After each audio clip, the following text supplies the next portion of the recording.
Boa tarde, paz do Senhor Jesus, que a graça e a paz do nosso Senhor Jesus Cristo vivo venha guardar nossa mente e nosso coração nesse dia maravilhoso que se chama hoje.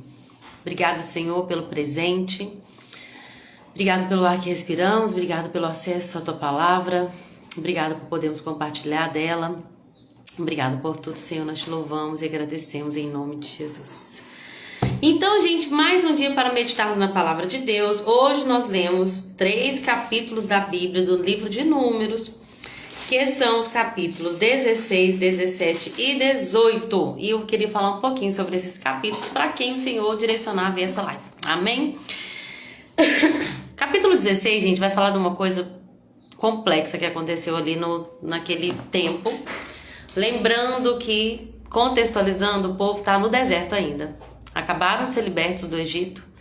E acabaram não, né? Se passaram já alguns anos. E agora... gente, é tão incrível porque Moisés, ele passa uma vida tentando mostrar que foi Deus mesmo que levou ele para ser líder do povo. Lembra que Deus deu... Ele pediu para Deus sinais. Deus deu sinais para ele. Coloca a mão no peito, você vai pôr a mão para fora, sua mão vai estar leprosa. De novo, você vai colocar, sua mão vai estar curada. Joga o cajado. Tudo isso para provar que ele era um homem de Deus. Para que aquele povo respeitasse a autoridade de Deus que estava sobre ele. E sempre o povo murmurando contra ele, contra Arão. Nós vemos que Deus vai falar, olha, quando vocês murmuram contra mim... Perdão, Deus vai falar, quando vocês murmuram contra meu servo, vocês murmuram contra mim. Quando vocês se queixam dos meus servos, vocês estão se queixando, na verdade, quanto a minha autoridade. Porque fui eu que conferi a autoridade para eles. Então, gente, nós vamos ver mais um desafio que Moisés teve que passar com esse povo rebelde. Vou contar uma coisa pra vocês, tá? Quando eu li a Bíblia a primeira vez, eu falei, eu não acredito. Olha só, eu nasci crente. Mentira, né, gente? Eu quero dizer assim, que eu nasci exposta à cultura dessa religião. Eu nasci já, minha mãe já ia na igreja evangélica já. Só que muito depois que eu fui realmente ler a Bíblia toda a primeira vez, muito depois disso. Eu lembro que o pastor Silas Malafaia tinha uma Bíblia, até hoje tem, né? De leitura bíblica diária, a gente lia uma porção do Velho, uma porção do Novo Testamento, um salmo e um provérbio. E foi muito bom, foi uma bênção. Só que mesmo eu tendo nascido na igreja, vamos dizer assim, de berço evangélico, que não adianta, tá, gente? Todo mundo tem que se converter. No meio do caminho a gente tem que ter um encontro pessoal, e aquilo que os nossos pais sabem não vai resolver. E aí, eu conhecia muito de Bíblia pelas historinhas que a gente vê, né, na escola bíblica dominical, pelas pregações que a gente ouve, mas quando eu li a Bíblia mesmo a primeira vez, eu fiquei espantada. Eu falei, que povo teimoso, esse povo de Israel é um povo rebelde, é um povo teimoso, como que eles podem fazer isso, como que eles puderam agir dessa maneira? Continuei lendo a Bíblia, né? Continuei meu processo com o Espírito Santo. Hoje, quando eu vejo isso aqui, gente, meu coração enche de temor. Porque não é só o povo de Israel que é teimoso e rebelde, não. Essa rebeldia, ela tá aqui no nosso coração e ela muitas das vezes, se a gente não controlar a nossa carne, gente, a gente tem que tomar muito cuidado. Muitas das vezes a gente tem esse espírito crítico que aponta, que pensa assim, se fosse eu faria melhor. E eu não falo só autoridade eclesiástica, quantas vezes nós temos líderes, nós temos pessoas que nos lideram, sejam pai, mãe, patrão, patroa, seja o pastor ou o líder de um departamento. Nós temos que tomar muito cuidado porque o nosso coração, gente, ele é rebelde. Desde que o homem caiu, mesmo quando nós vivendo esse novo nascimento, nós precisamos dominar o pecado, dominar a nossa carne, para que nós não venhamos pecar contra o Senhor. Por quê? Eu estava meditando no que aconteceu aqui no capítulo 16 de Números e pensando, o primeiro pecado foi uma rebelião. O primeiro pecado que aconteceu lá no céu, quando o diabo fez uma rebelião contra Deus e ele conseguiu fazer com que 2/3 dos anjos... 1/3 ou 2/3, amor? Fugiu aqui. 1/3, perdão. Ele conseguiu fazer com que 1/3 dos anjos se rebelasse junto com ele. Então, o que nós vamos ver aqui no capítulo 16 é basicamente uma repetição dessa história aqui na Terra. Porque nós vamos ver, gente, que Corá E Corá era um levita, ele era filho, né, descendente de Levi, ele era filho de Coate, que era filho de Levi, e, na verdade, ele era filho de Isaac, que era filho de Coate, que era filho de Levi. E aí, ele começa a chamar pessoas para se rebelar contra a autoridade que estava sobre a vida de Moisés. Ele chama Datã e Abirão, que eram da tribo de Ruben. E outros 250 líderes. Gente, era gente importante. Se eu não estiver enganado, que eu li só nessa versão, em outras versões falam que eram os príncipes do povo. As pessoas mais importantes do povo de Israel.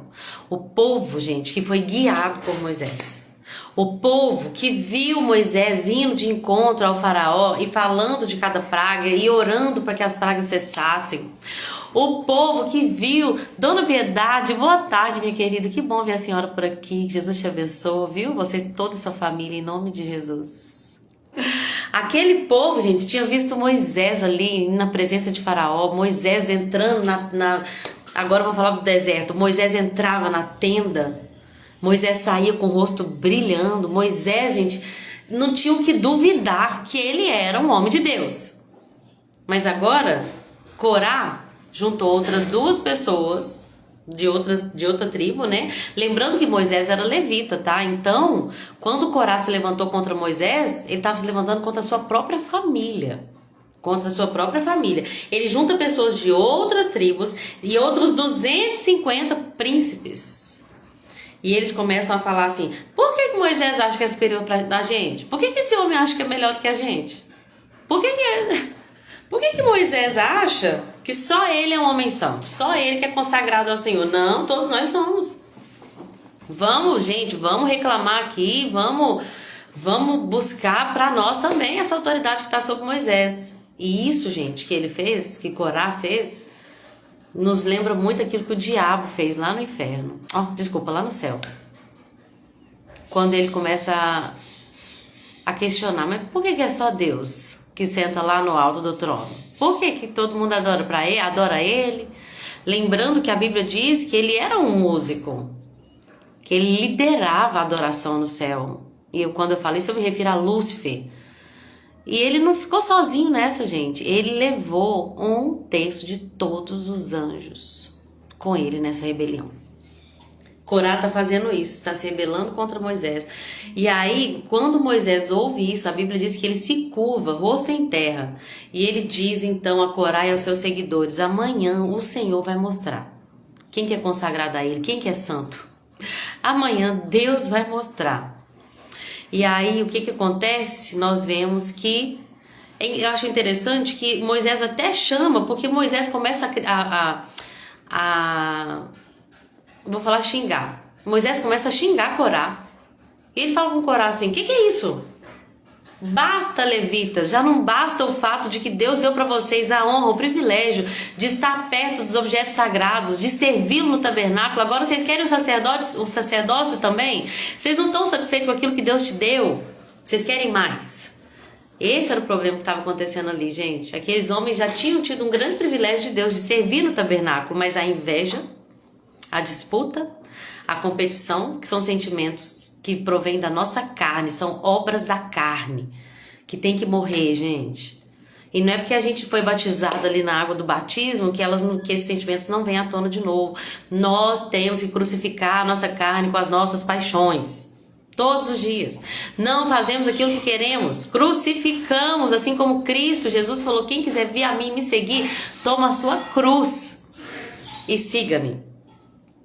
Nós precisamos entender, gente, que esses sentimentos de inveja, de competição, de comparação, de rebelião, muitas das vezes eles querem vir à tona e nós precisamos dominar o pecado para que a gente não caia no erro de Corá. Corá chamou outras pessoas e aí Moisés começa a repreendê-lo. Isso que eu queria falar, mais bonito que xingar, né? Moisés começa a repreendê-lo e a dizer para ele, Corá, já não parece de pouca importância que Deus tem escolhido vocês para estar perto dele?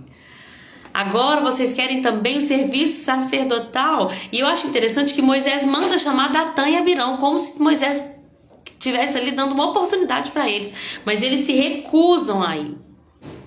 Ele manda chamar Datã e Abirão, mas eles respondem, não iremos. Você nos tirou do Egito, Moisés, uma terra que produz leite e mel com fartura. Olha que pecado, gente. Eram escravos no Egito. Escravos. E agora estão falando com Moisés. Você nos tirou de uma terra que emana leite e mel. Olha como é que o diabo distorce tudo. Deus está levando esse povo, se eles permanecem em obediência, para uma terra que emana leite e mel. Mas o diabo está falando, não, terra que emana leite e mel é a lá de trás. Quantas das vezes tem pessoas assim, né? Eram escravas do pecado no mundo.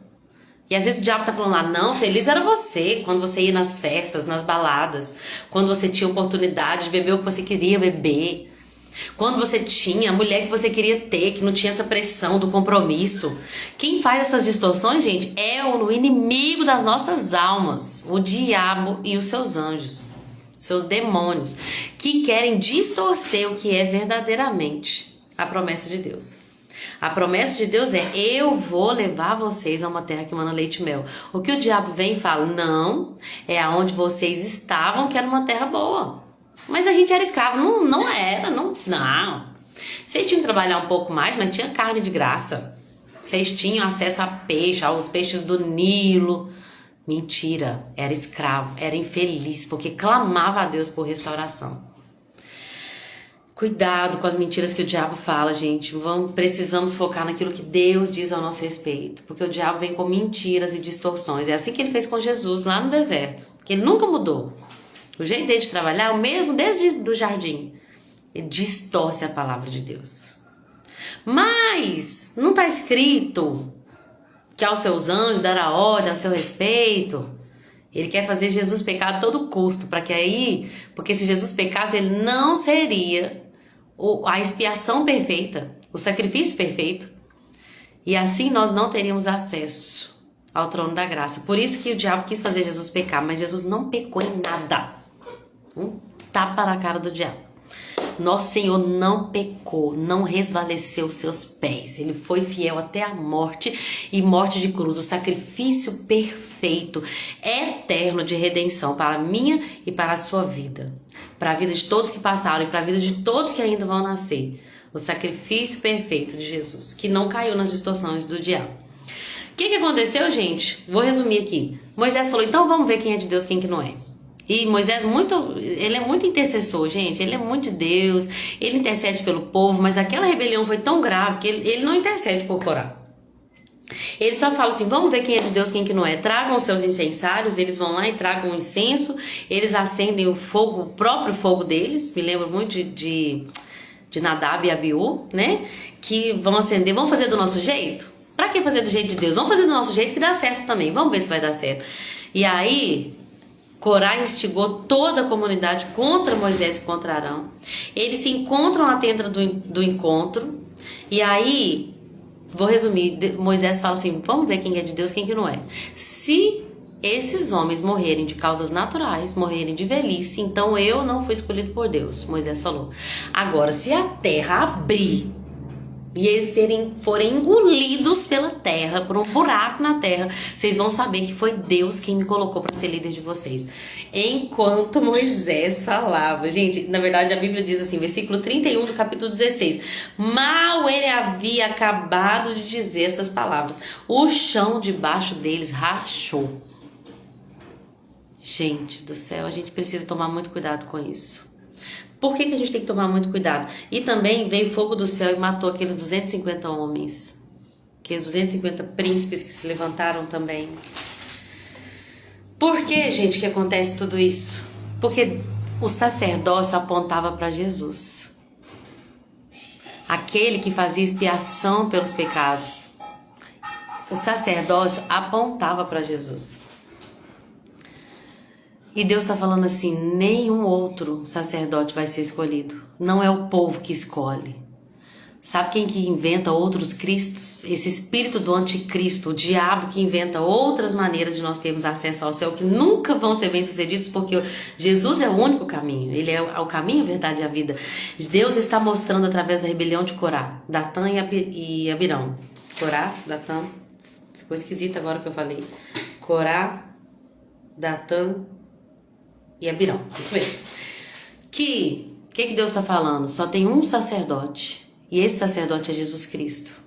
Não se rebelem contra ele.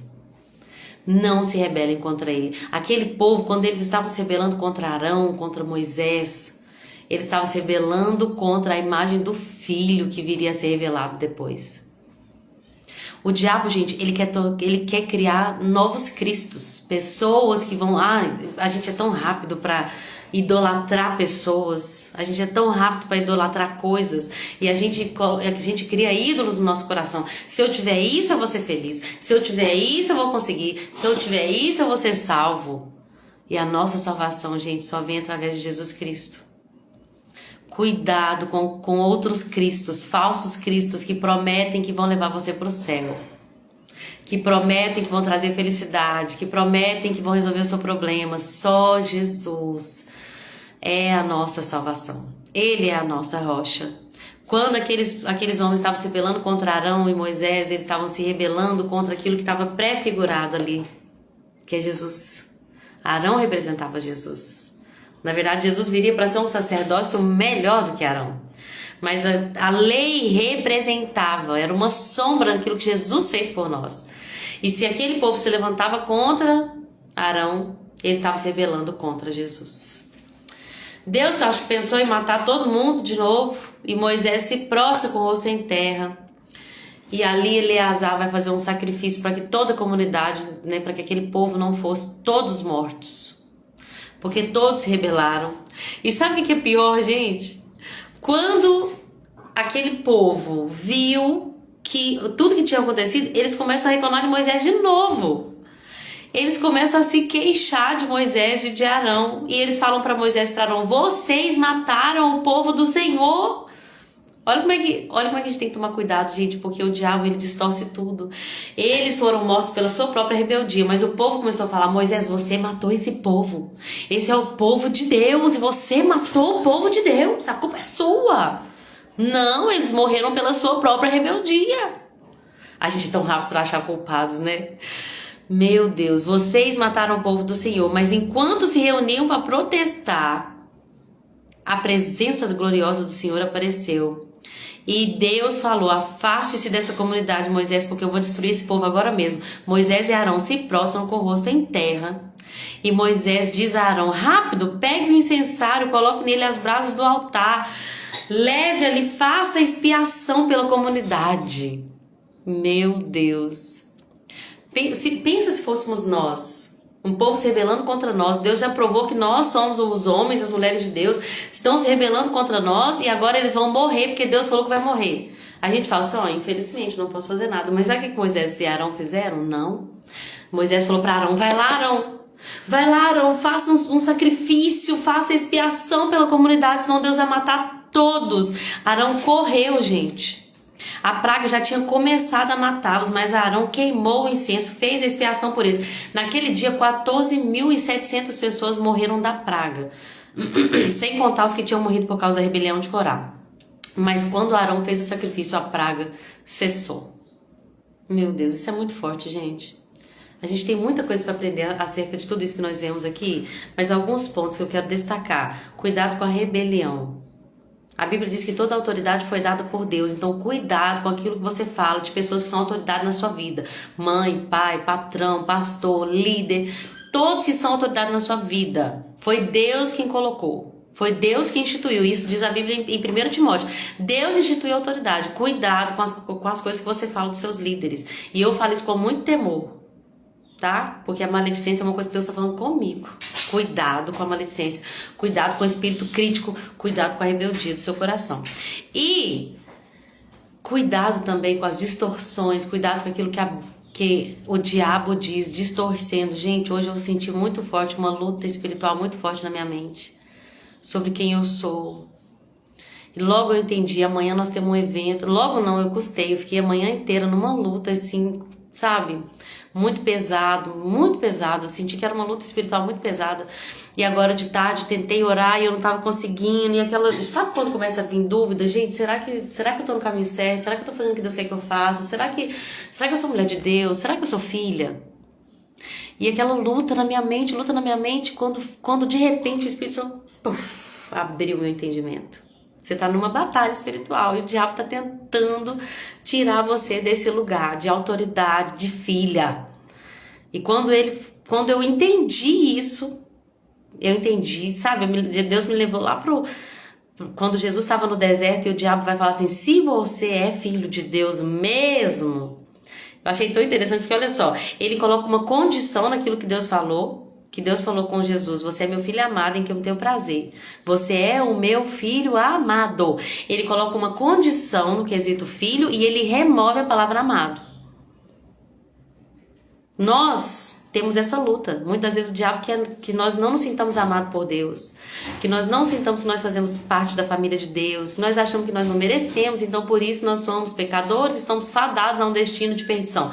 Não, quando eu entendi, eu falei assim: seu diabo, eu sou filha de Deus, eu sou amada por Ele, às vezes eu vou errar, mas Ele é meu advogado, Ele me aceita de volta, com braços abertos. Eu não vou aceitar essas setas na minha mente de dúvida, não vou aceitar.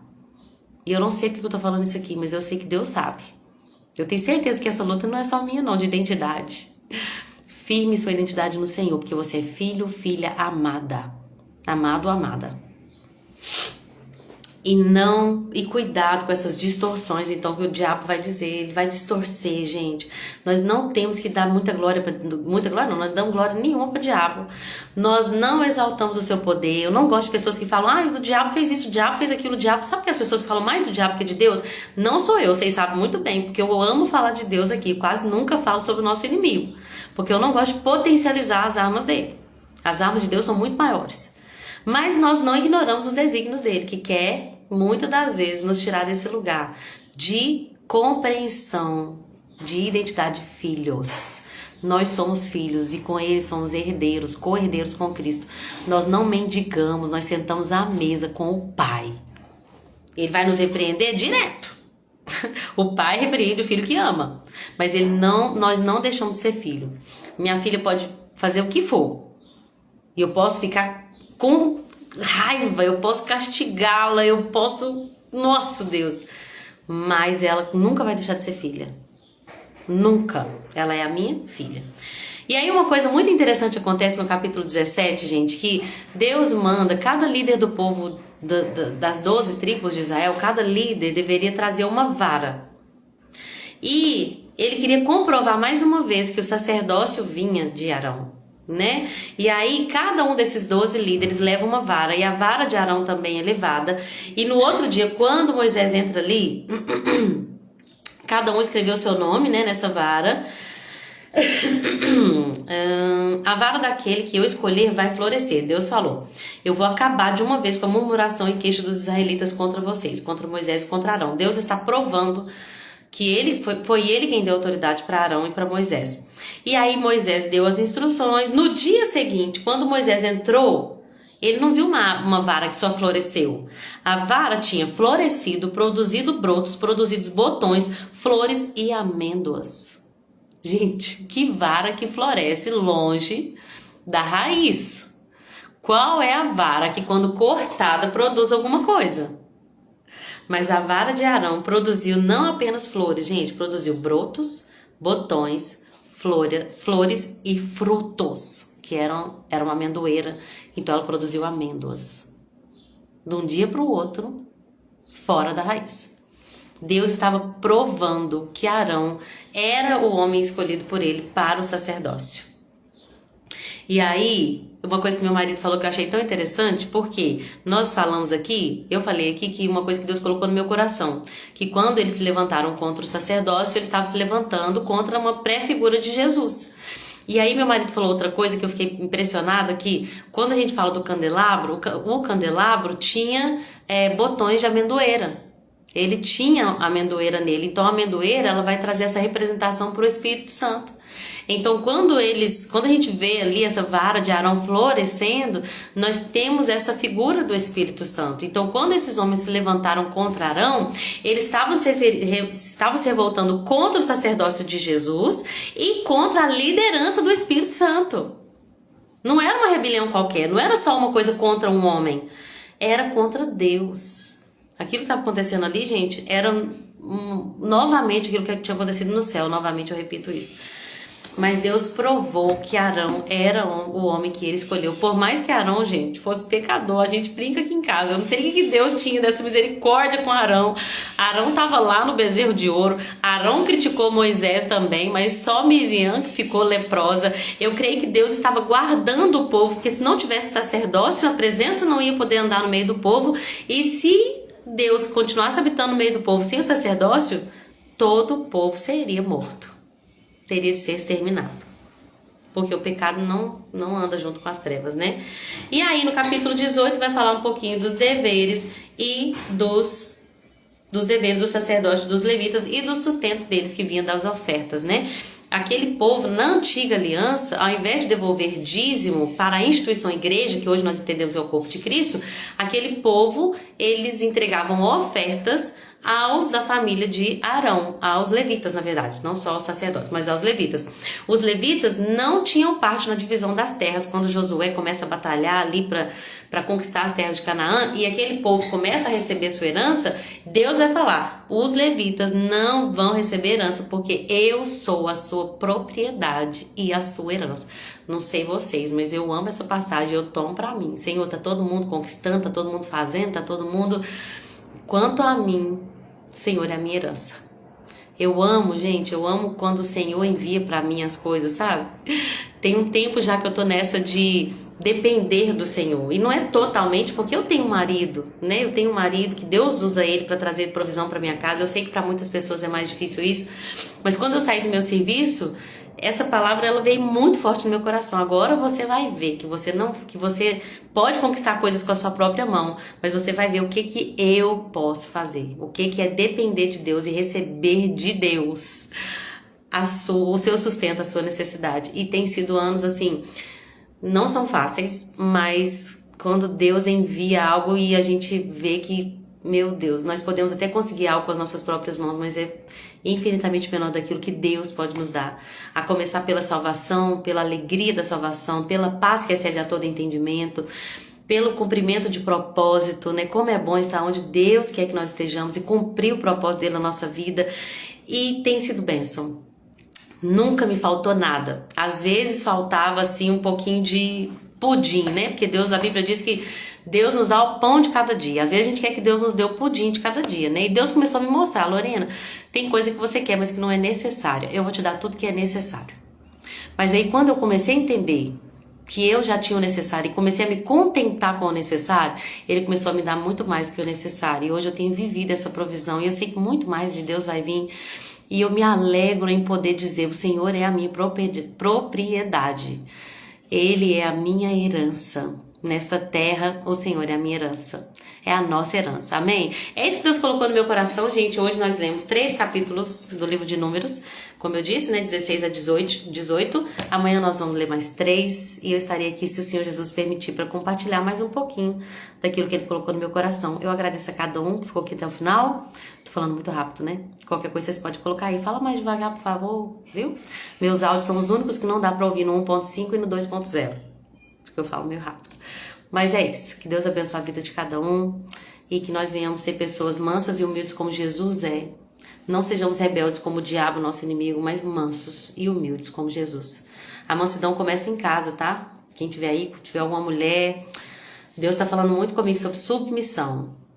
Na verdade, Ele já falou isso comigo há anos, mas agora Ele tá me falando para falar para mulheres sobre submissão. Submeter-se à autoridade do seu marido. Eu falei de muitas autoridades aqui, né? Mas existe uma autoridade sobre o seu marido, e quando você se submete à autoridade de Deus que está na vida do seu marido, você colhe bênçãos que não dá para contar. Porque Deus é um Deus de ordem. Ah, mas meu marido, você não entende, Lorena, meu marido é tão tolo, meu marido é tão difícil, meu marido é tão, não é sábio, meu marido, mas é o seu marido. Submeta-se à autoridade dele e o Senhor te honrará. Ele vai te mostrar como fazer isso. Amém? Deus abençoe a vida de cada um, gente. Até amanhã, se assim Jesus permitir. Beijo.